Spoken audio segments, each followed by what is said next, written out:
It's okay. We have some room for error. We can move things around. We can try. We can iterate.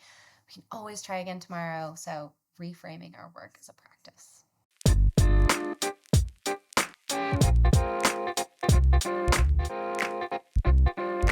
I am so excited to geek out today with our amazing guest. In this episode, we have world renowned speaker, entrepreneur, educator, and consultant Dr. Sarah Glova. She has earned a PhD in instructional technology and a master's in technical communication and has founded an inspiring digital agency, Reify Media, to empower employees to thrive at work. Welcome to the show, Sarah. Thank you so much for having me. I have really been looking forward to this. I'm such a fan of you. I love to follow all your awesome posts on LinkedIn. And now we get to sit and have this conversation. I can't wait. I'm a fan of you. Are you kidding me? Like when we did like our intro call, I was like, oh my gosh, there's so many things I need to ask her. So I'm really, really excited to get started. I can't wait. And it was really tough thinking of like a quick intro because there's so much about you that we can talk about. But I'm sure the insights will speak for themselves. So let's dive straight into our discussion, which is all about innovation in the form of personal innovation or self improvement, and as well as innovation within teams and organizations. So, to just align everyone that's listening, you mentioned that innovation is no longer a luxury but a necessity. Can you share how you would define innovation and why it's crucial for everyone to strive for innovation in today's world? That's such a good question. And for those who are watching on video, I mean, you can see me like shaking in my seat. I'm so excited for this topic. And there's a reason why I talk about innovation so much. And it really boils down to the change that we've seen over the last few decades. Innovation used to be talked about as if it was like this, ordained personality trait. Like somebody was like gifted, they were touched with the magic of Right. innovation, and it became, a personality trait for them. And that is just not what innovation is. And especially right now, things are changing so rapidly. We are no longer siloing innovation off to some R&D, research and development, Right. Tony Stark only building where the innovators are over there, here's the rest of us. That's not how it is. Everyone needs to be innovating. I just read this report that showed in May of 2023 in the United States, there were over 80,000 layoffs. And they showed in this report that almost 4,000 of those were directly due to AI, that these cuts were made because it was felt that AI could be replacing what those employees were doing. And if you think just a few years ago, AI is touching spaces that we were not talking about. So we Yeah. were like, yeah, AI is going to help, replace some of this automatic work. We're looking at manufacturing. We're not talking about marketing copy. AI is not going to touch that. And now, of course, it is. So all of this boils down to the idea that innovation is something that everyone needs to be doing. It's something that everyone needs to have, a foot in the door there. And so we have to stop talking about it like a personality trait. Luckily, it's not a personality trait. It's something that everyone can do. We can all practice ways to become better innovators. And it's one of the best things that we can do for our career. And you asked, last thing here was that you asked my definition. I have a really simple idea of how I talk about innovation. It's just the idea of being able to create new or different ways of thinking about something. So, new or different, meaning it could be new, it could just be different. Maybe we're going back to something, but new or different ways of thinking about something. I love how you mentioned like the Tony Stark because that's really how we used to think of innovations, like the high tech, cutting edge, bleeding edge of technology, and it's in like this room with all the smartest people involved. But now, thankfully, we're rethinking what innovation is, and we can bring it to every single industry, every position, every task. And you have a blueprint that we can follow, an innovation blueprint. So could you like tell us a little bit more about how that works and what are the steps involved? Yeah, sure. I'm happy to share it. So, I created this keynote talk about an innovation blueprint. And the reason I created it is because I kept getting calls from amazing leaders who were looking for a speaker. And they would say things like, we really want an innovation speaker. And so somebody would call me and I'd say, okay, Janine wants an innovation speaker. Why are you interested in innovation? And they'd say, well, we want our team to innovate. I'd be like, great. What do you want them to do? What? Like, Yeah. you know, they need to be innovative. Noticing the loop. And it's like we're talking about this word, or maybe we'll go back to what we were saying before, like this Right. Tony Stark trait, and we're not really making it real for people. We're not helping them understand, okay, great, you want me to innovate. What does that mean day to day? What does that mean for the meeting I'm about to go into or for the project I'm working on? Like, what do you want me to do? And I'm hearing this frustration a lot with the employees that I work with. They're like, they keep saying that innovation is one of our company values, but what does that mean? And so there's a couple things I do in this blueprint, but all of it is designed to help the folks who are listening to think about ways that they can be innovative just right now, like walk out the door and start to put some things in motion.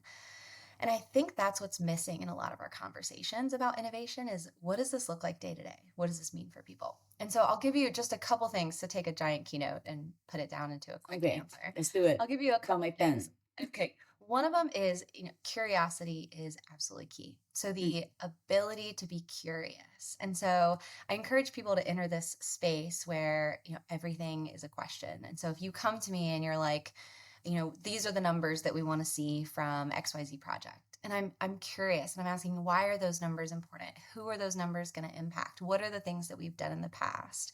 What have you thought about doing for the future? I mean, asking all these questions. I think Right. we're losing curiosity because we're all up on deadlines and everything is so busy and everything's changing so fast. And so if we can bring some curiosity back, that's one. And I encourage folks who are trying this out, pretend like you're a journalist. Just put a journalist hat on for a day. And it's like you are trying to find the answers. Really challenge yourself to be the one in meetings who's asking questions. And then something else, this is for leadership. If you're asking your teams to be curious, then you need to be making space for experimentation, for failure, for curiosity. And so as a leader, that means we want to avoid what I call the spelling bee problem. I don't know, Janine, if you ever had to do a spelling bee. Did you ever do a spelling Yes, and bee? the trivia. Yeah. And What you're was, like, do you remember a trivia question that you got wrong or a spelling bee question? What was the spelling bee or trivia question that you remember? no, I don't remember the actual question, but what I Yeah, do remember is the emotion of right? like, I can't get this wrong. And then you just Yes. go blank, The you know? panic. Yeah, I think so many of us can remember that. And when I share this keynote, I get so many folks who can stand up and be like, I misspelled definitely. And they like spell it correctly. And it's this ultimate like validation, like I can spell it now. I mean, we remember to our core what those moments felt like. Like you were just able to recall that. I remember what it was like to be called out by a professor when I was in grad school for not knowing what a certain word meant. And how he made a comment about how I should know that. I mean, it is just awful. We really live in fear of being called out in that way. And so when we look at our company culture, if we want innovation, we have to avoid the spelling bee problem. We have to be like, that is an awesome question. I am so glad you asked that. There are no dumb questions. Or, ooh, great job asking us to pause and think back. Let's do that. I mean, just really rewarding when people are sticking their necks out and saying, I'm going to ask this question, I'm going to challenge this. And if we have a space where it's like the spelling bee, like, we're not going to do that. Let's keep going, they're never going to speak up again with that Right. kind of question or that kind of curiosity. So, curiosity for all of us, and then especially for leaders, creating this space where we're not having the spelling bee problem. We're making a space for experimentation and failure. And then the last thing I'll mention is we're all about tracking things right now. We're talking about KPIs and OKRs and da da da da da. We're collecting data and we're doing all this stuff. And in innovation spaces, we have to be really careful because what can happen is what we track ends up being what people set their goals toward. And so if you want innovation, Right. but you're tracking how people are doing on these old performance metrics, that's really challenging. So the last thing I'll share that's part of this blueprint is make sure that people are questioning their metrics, that they're establishing metrics that reward progress, that look at iterative development, that reward small wins. It is much better for us to be wrong, wrong, wrong, wrong, right in the end than Hmm. moving very slowly and going, okay, we can't move on until we're right. Can't move on. Okay, we made it this far. All right, now we need the right answer again. Can't move until we're right. Like we need to be experimenting. So let's reward small wins. Let's not make sure that, we're only looking at big wins or things for right answers. And that's a huge way that we can encourage day-to-day innovation at our companies. I love that. And it all like supports the curious spirit, right? It's like, okay, curiosity and then reward that. Reward that because there will be failure, but that's the best way that we learn. I was just thinking Absolutely. about that the other day, actually. There's like winning, like, how do you Mhm. practice winning? It's by losing, kind of, So true. Isn't that such an interesting, it's like a reverse thought, but yeah, I Exactly. mean, you really have to lose a lot to win. And I love when, because we were just talking about social media and how we both follow each other on LinkedIn. I love when I talk to people and they're like, I really love your content on LinkedIn. I loved this post. How do you think of so much good content? I'm like, with a lot of bad content. You have to put out a lot of information and experiment a lot when you're trying to connect with people. And so I love to tell people how often I put up a post and then like delete it Oh, because it that's me. actually didn't It's like put it up, think about it too much, put it up, then wanna delete it after, but just let it leave it there. Leave it there. leave it right? You just leave it there. And at the end of the day, if I have a post that I put up and it gets 4 likes or something like that, I learned from that and I took away like, okay, maybe I need to make sure that the lead or the call to action is earlier in the story, or I need to make sure I've got an image going.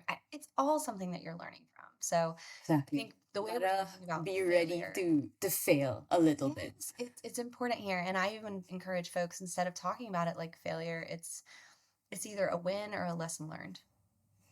Speaking of failure, like what do you think that is the biggest challenge that we need to overcome to innovate? Is like not be afraid of that, or what are the biggest challenges to foster innovation for individuals, like personally, and also for Hmm. teams? That's a good question. So I think on the failure side, we have to be careful because a lot of the messaging that I'm seeing right now falls into this toxic positivity category of like the cat poster that I remember from fifth grade that's like, you can do it. Don't be afraid of failure, or something like that. And failure is scary. I don't like to fail.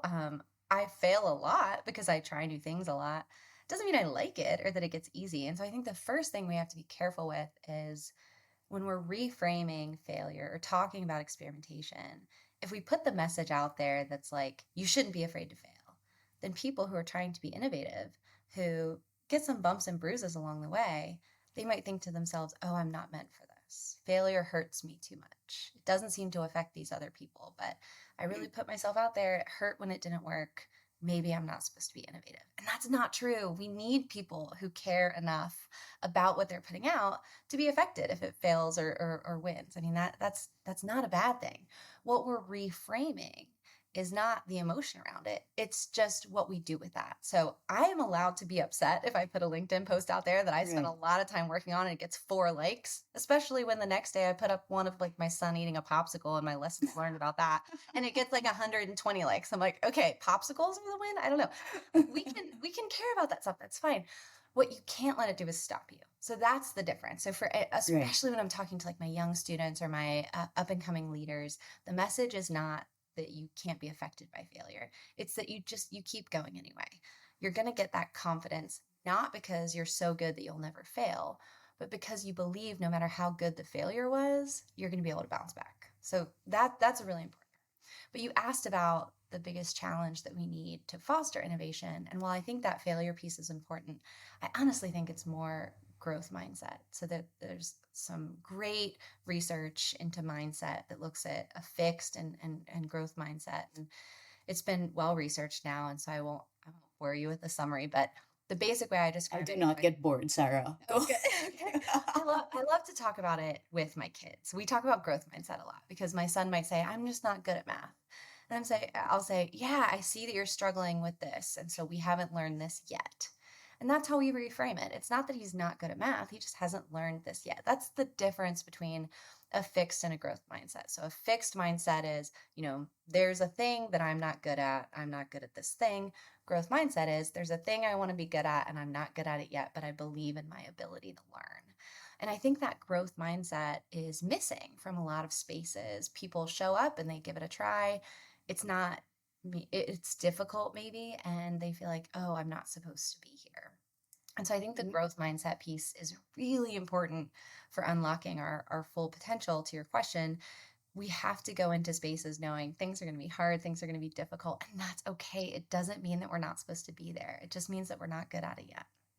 Is there a way to flip that switch? Because I feel like maybe that's something that we're taught at school, or growing up, and now the world is changing, and Mhm. we've already kind of been programmed that way. How do we change our own mindset? It's such a good question. I can tell you what I do. So I run into this all the time because I am constantly pushing myself into spaces that I'm not really ready for because that's how you learn and grow. And there are a couple things that I do. One is I don't trust the story in my head. And I have an example for this. So I recently joined a city appointed board. So my city, the city where I live, has a board, and I was appointed to this board by city council, which was really exciting for me. I've never been on a board or commission in my city. And when I joined this board or commission, I decided, because I'm a crazy person, that I wanted to run for chair. It was such a new space. And I was like, the way that I'm going to learn the most from being in this space, I'll be chair. I'll learn by doing. Love it. Oh, so I did, and it's a lot. I mean, I have learned a lot. So I'm running one of the meetings, and when I say running, I mean it's your responsibility as chair to keep, you vote on an agenda at the beginning of the meeting. It's your job to keep the discussion moving along the agenda, and it's your job to help point out, who's speaking next. And one of our board members, who is by far maybe one of the most experienced, he's been on a number of boards and commissions with our city. We're very lucky to have him. Made a comment, like joking, but I think there was some truth with it, that the meeting wasn't going well, that things were not moving along as Not they should. moving. Okay. And the story in my head right away is, you suck at this, right? It's like he's talking about, I mean, I could feel my face getting red then. It might get red now as I'm telling you this story. I care a lot about what I'm trying to do in this space. And he makes a comment about how the meeting isn't going well. I am just crushed because clearly, according to the story in my head, I've done something wrong. And so I decided to be brave, and I went up to him afterward. I was nervous, but I went up to him afterward and I said, "Hey, what did you mean by the meeting not running as it should? What was going on there that you noticed?" And he said that one of the staff members with the city had spoken up and talked about one of the issues that we were talking about. And he was telling me, staff is not supposed to speak up at a board meeting unless they're recognized. And we need to be making sure to do that. It actually didn't have very much to do with me at all. Yeah, it's very technical. It was more technical, it was more procedural. I learned from asking him that question. I was able to go up to the staff member afterward, and like we learned together. Right. If I had listened to that story in my head, I would have gone home thinking, I'm not a good chair. Everyone knows it. I don't know how to run a meeting. Instead, I learned from the situation. I helped another person learn from the situation. And I think I established more of a rapport with this board member so that hopefully, if he has feedback going forward, he'll be able to share it with me. So that's just an example, like, make sure you question the story in your head and be brave and ask for feedback. So I think that's one of the things that we can do. The second thing that we can do, and I love to do this, is find people who are doing what you want to be doing and ask them what it looked like in the very beginning. Hmm. The person who has the podcast that you admire, ask them what it was like when they first Googled how to host a podcast, right? The person who has a book that just came out that you really love, ask them what it was like the first time they wrote something that was going to be published by someone. And they'll tell you about the time they wrote an article and spelled the person they interviewed's name wrong, or the time they ran a podcast but forgot to hit the record button and had to redo the episode. I mean, who knows? Right. I think we put people up on a pedestal, especially those who have achieved things that we want to achieve. And so, if we challenge ourselves to ask those people what it looked like in the beginning, we stop comparing our chapter 1 to their chapter 10. I love that. I'm gonna put that on my to-do list. And ask people about their podcast. And feedback. Y'all can send me feedback. Yeah. If you ever need oops stories, hit me up. I've got plenty. So, if anyone ever needs a bit of That's a whole inspiration, nother podcast that we have to people start on for that. this. But you mentioned feedback, and that brought me to Hmm. what we talked about when we first met, that I really have been waiting to ask you about. But you mentioned like the science behind advice and what happens to the brain when we hear advice. Could you tell us about like that study and what you took from it? Yeah, that was a really fun talk to put together. I actually put that talk together over the pandemic shutdown. So it was when a lot of us were working from home. I was feeling pretty isolated. And I had a chance to reflect on something that I noticed, which was I was receiving a lot of advice. I was at a point where I was doing some new and big things. And I was getting a lot of advice. And what I was noticing was it wasn't helpful. Even though some of the advice was helpful, I noticed that getting so much advice was affecting me. And so, being just a complete nerd, I decided to research it. And I put together a talk related to what I found called Stop Giving Women Advice. And it was about the toxic effect of advice. And the argument that I made in this keynote was we talk about advice as if it's neutral. You're just going to give some advice, as if it's any other kind of, quick conversation. But that's not what I found in the research. I found in the research that advice is not neutral.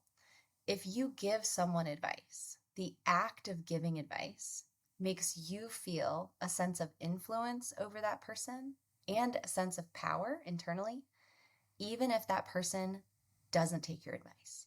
Just the act of giving advice helps to elevate your sense of power and create this sense of influence over another person. And on the flip side, there were studies that showed that by asking for advice, women's confidence dipped. So just the act of asking you for advice, my confidence goes down. Really? So imagine the power dynamics in this relationship where I ask you for advice and my confidence dips. You give me Right. advice, your sense of influence over me and sense of power within yourself goes up.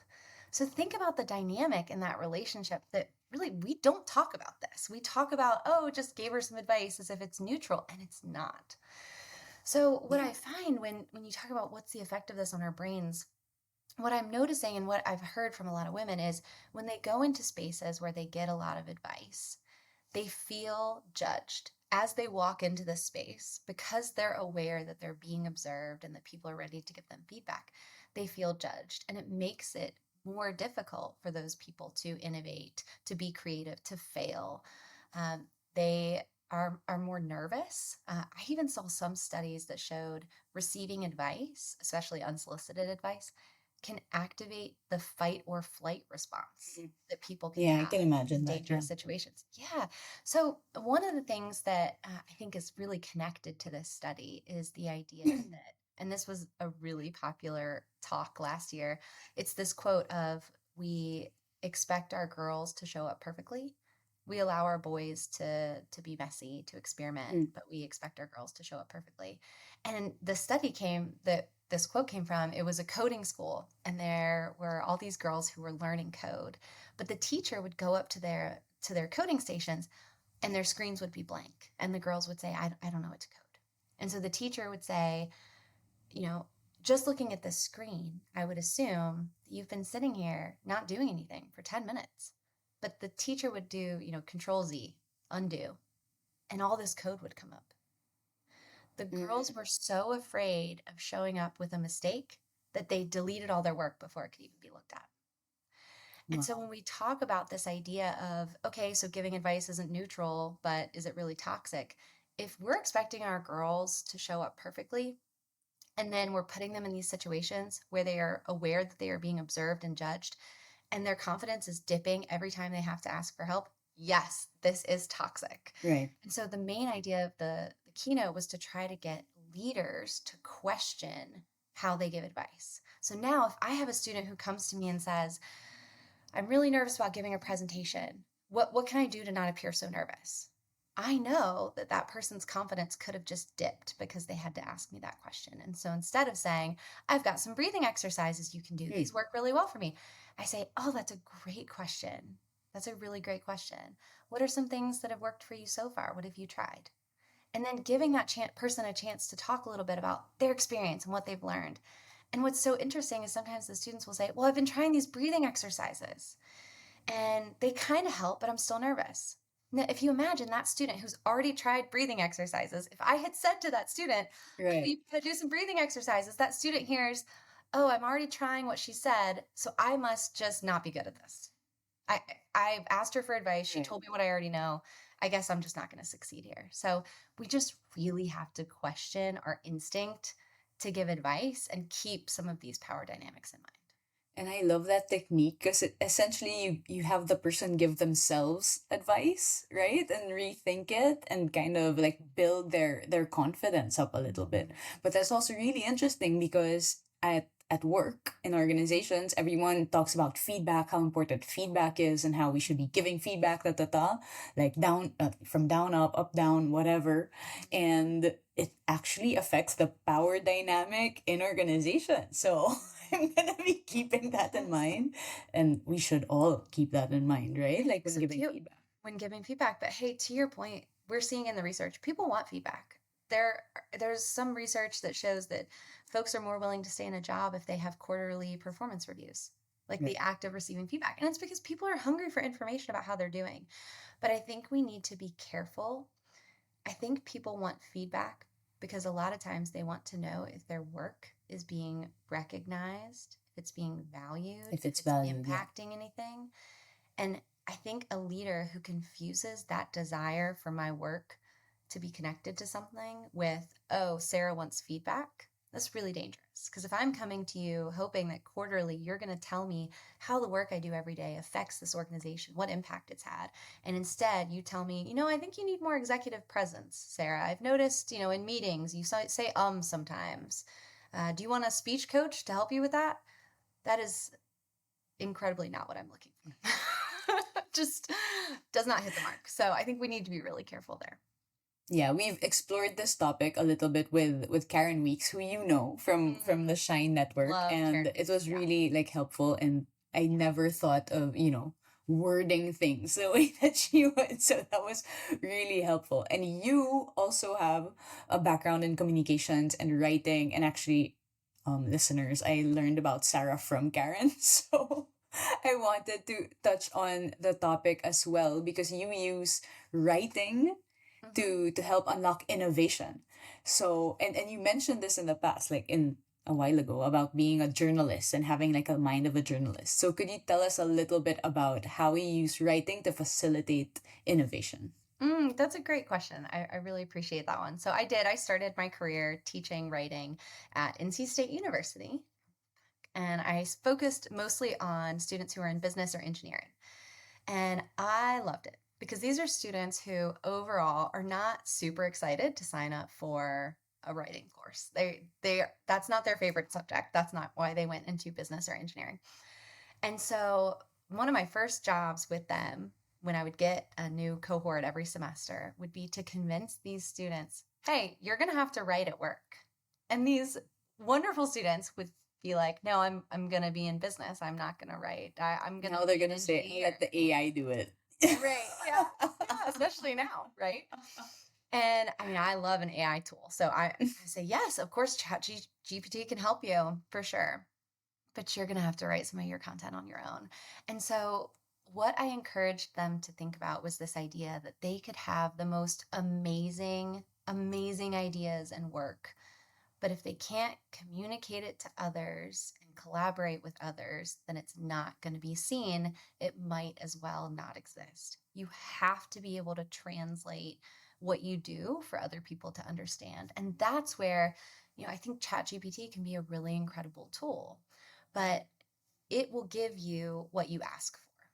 And so, Right. as an example, if I'm working with an engineer student and they're trying to describe a project they're working on and they're very technical with it, like, oh, well, we did a spaghetti diagram to understand the flow of this supply chain and we're looking for efficiencies that maximize the. If they feed that to ChatGPT can make improvements on it. But what I want to encourage the students to understand is you need to help someone who doesn't have your background understand why this matters.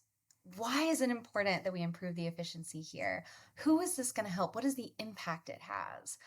And I share with my students if they can translate how their work impacts other departments, how it's going to impact other folks in the organization, how it's going to impact customers or clients or other teams, then their work is going to get them so much farther. And that's what I mean about unlocking potential. I used to tell my students, your degree is what's going to get you hired, absolutely. But what I'm teaching you is going to get you promoted. This is how you move forward. It's I being love able that. to describe what you do, what you're working on, how you're approaching this problem to folks who don't have your background. That's the challenge we're working on. So I just, there are so many incredible students who are working on things that are going to change our world, right? They're working on climate change and sustainability. They're figuring out efficiencies in supply chain. They're doing really impactful work. And so we have to make sure that they can describe it for other people to understand, because we understand that the collaboration is key, getting these things out of silos. So imagine the potential that we're helping to unlock just by making sure that these students are going to be able to translate their work to other people. I've seen that like well throughout my life. Like I grew up in the Philippines and now I'm in Spain and I'm working from Spain with people in the US. But growing up it was like if you can't speak English properly and you can't communicate what your thoughts are, then it's like you're dumb or your ideas don't matter. When it's like no, maybe they just don't have the words to explain it. And so I really believe in the power of communication and no matter what you're doing.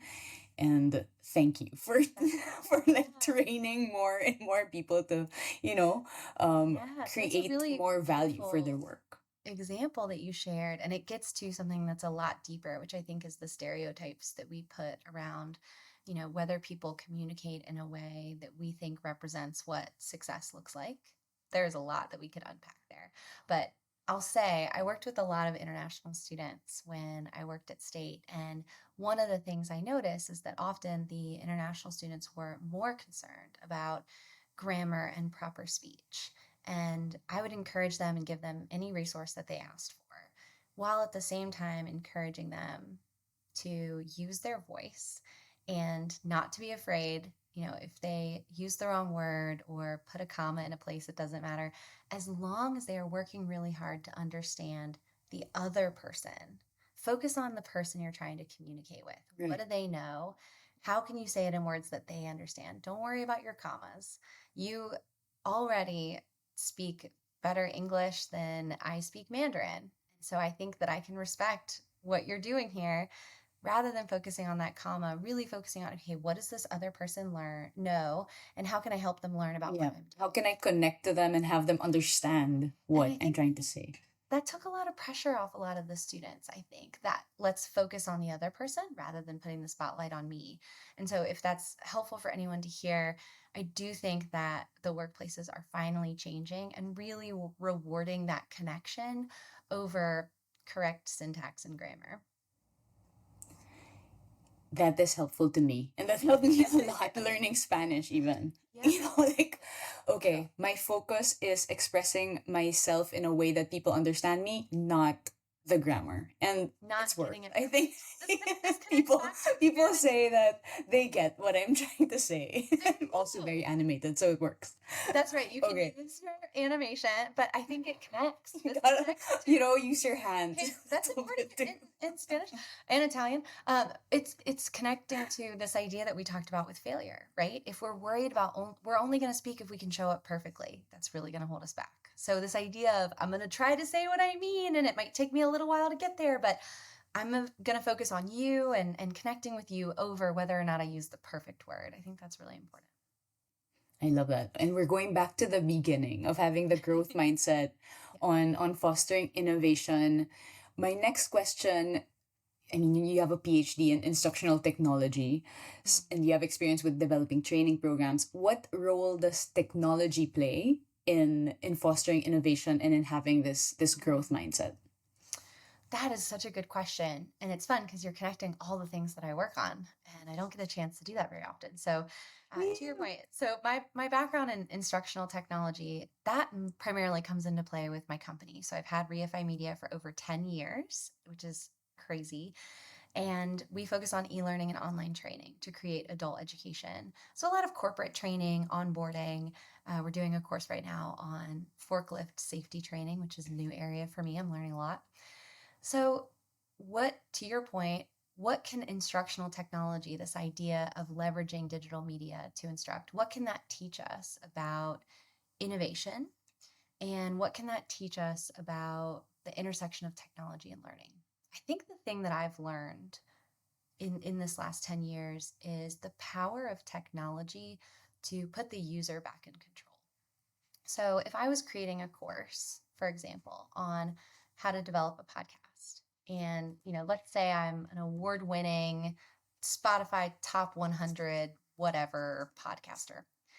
So let's say I create this course and that you decide to take it. Now, in the beginning of the course, I create a little assessment and it lets you answer a few questions. And then after you do it, it says, you know what, Janine, you should not start at module 1. You've clearly got some expertise. We recommend you start at module 7. Here's a quick summary of modules 1 through 6. Go ahead to module 7. Now, let's say someone who's more in my background, who's been a guest but has only hosted a few times, takes it, and then I take the assessment. It's like, cool, cool, cool, Sarah, you should go to module 2. Like, yeah, you can skip module 1, but you should go to module 2. That's the power of instructional technology. We are able to create these tools that put the user back into control.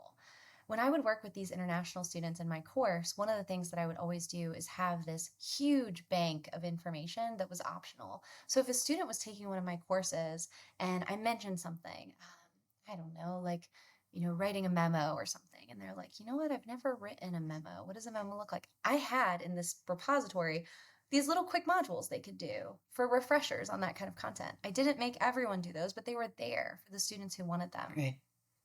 The power that instructional technology gives us to put these users back in control is incredible, and it's so impactful. We see again and again in the research that adult learners really appreciate the chance to have some flexibility. How much do we all appreciate when we listen to a podcast or an audiobook when we can control how fast the person speaks, right? I'm listening to a book I really like and I might keep it on that normal speed, but maybe I'm breezing through a book on I love SEO that. and I want them to talk really fast. That way I can 1.5x. but we love that ability to be in control. That's my right? velocity. Right. And so I think something that we can take away from this, if we're in the HR space, if we're in the leadership space, is really questioning when we deliver information, how are we making sure that we are honoring what our audience already knows? So when we start off with information, are we saying, like, okay, so, something that's helped to prepare us today, you all have been doing a lot of work on XYZ, that's going to come into play. How are we honoring what someone already knows, the podcast experience you're already bringing to the podcast course? And then how are we giving people a sense of control? Even when I do in-person workshops, when I break folks up into breakout groups, I usually let them choose what topic they're going to focus on. Just reintroducing that idea of choice and control. I think that is what instructional technology has taught me the most about how we can improve learning for adults, and it comes into play for innovation. Because if you sit me down and give me a project and then give me some course materials to look over, and I have to start them all at chapter 1 and it doesn't recognize my prior knowledge at all, how am I feeling as far as like my desire to be innovative and creative? But if you give me a project and you give me a bunch of materials and these materials are like, ooh, great to meet you, Sarah, let's see what you know. Okay, we think you Right. should move over here and here's a badge because you just completed this. Where do you want to go next? I mean, I am all in. And so Yeah. I think It that engages you really, so much more. and I think that really is important here. I have a lot of like reflections about this in technology since like Erudite we develop AI, and I always have to like explain to my friends, what it does and all of that. And sometimes the discussion goes to whether because of AI or because of technology we kind of lose sorry our human element. And in my mind, innovation and technology now is helping us like embrace the complexity of humanity even more because we are able to like hyper customize everything now. Yeah. I mean, there is the negative side to it, algorithms, the news you see on your feed, like people could have control over that. But for learning, that is so much better than, yeah, like a textbook. Like, hey, Right. okay, go through that and that's it. Yeah. So It's I love really this discussion, wonderful. Sarah. Yeah. Glad. We don't have much time anymore, so I want to ask you like my final question, Okay. which should be helpful to everyone listening, which is, what is your final nugget of wisdom that you'd want to impart to all our listeners that want to embark on their journey to be more innovative, to have a growth mindset, and to unleash their full potential? I think the thing that I would say, if I had to just pick one, it would be the idea of practice. If you can reframe the work that you're doing as a practice, I think that can be incredibly helpful for at your mental health, your confidence, your ability to just start. When I do a podcast with you, I'm not going to at the end of this sit down and say, okay, did that go well? I'm going to sit down and say, oh, that was fun. Okay, what did I learn? What would I do different? What did I enjoy?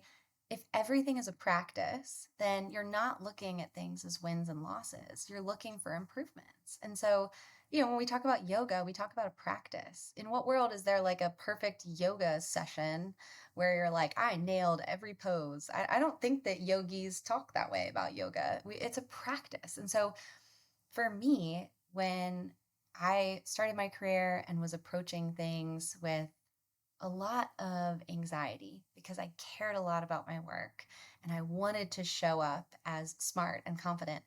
I sometimes made the mistake of thinking in black or white. Did that go well or not go well? Oh, I messed up on one of the answers that I gave to Janine. I messed up. And so the whole podcast is, da da da da. Now that I look at things as a practice, I genuinely say to myself things like, okay, what went well there? And what did I learn from it? It also gives me permission to start. If I wanted to start a podcast, but I was so focused on showing up perfectly, I would research the hell out of it before ever getting started because my goal is to show up perfect. If my goal is to practice and to learn, I might be comfortable starting next month, putting some stuff out there, seeing how it goes, making improvements along the way. Obviously, there are times where we have to show up perfectly. We want our pilots to be flying our planes perfectly. So I'm not saying that there's no place for that. Yes, please. Yes, please. But I think what we need to remember is even in those situations, there are so many systems that are put in place Right. so that if there is a mistake that's made, it's not fatal. And so I think we need to think about ourselves that way too. It's okay. We have some room for error. We can move things around. We can try. We can iterate. We can always try again tomorrow. So reframing our work as a practice. Thank you for that, Sarah. I really needed to hear that. Now I'm getting ready to launch the podcast. I'm like, all the details, you know? But if there's anything that you wanted to talk about again and redo, then I would happily do another interview with you and dive in deeper into some of the topics. But See, I and that's really what a enjoyed brilliant this. attitude from a podcast host of we're going to do our best. And hey, if we don't cover every topic that we want to cover, guess we have to do a follow-up Yeah, episode. And we that's can a just good do it problem to another have. day again. Exactly. See, beautifully done. Beautifully done. So thank you so much, Sarah, for sharing your time and your expertise and your stories and your experience and all of that with us today. Like I really love your energy and your passion, and I will Oh, well, definitely be same to you. messaging you and would want you back on the show soon. I would love it. Well, thank you for all the work you're doing to put these kinds of messages out there. I have so enjoyed following you. Can't wait to see more of the show and just really enjoyed this chance to have this conversation with you. Thanks for all the prep and attention that you brought to it. Thank you. Thank you so much.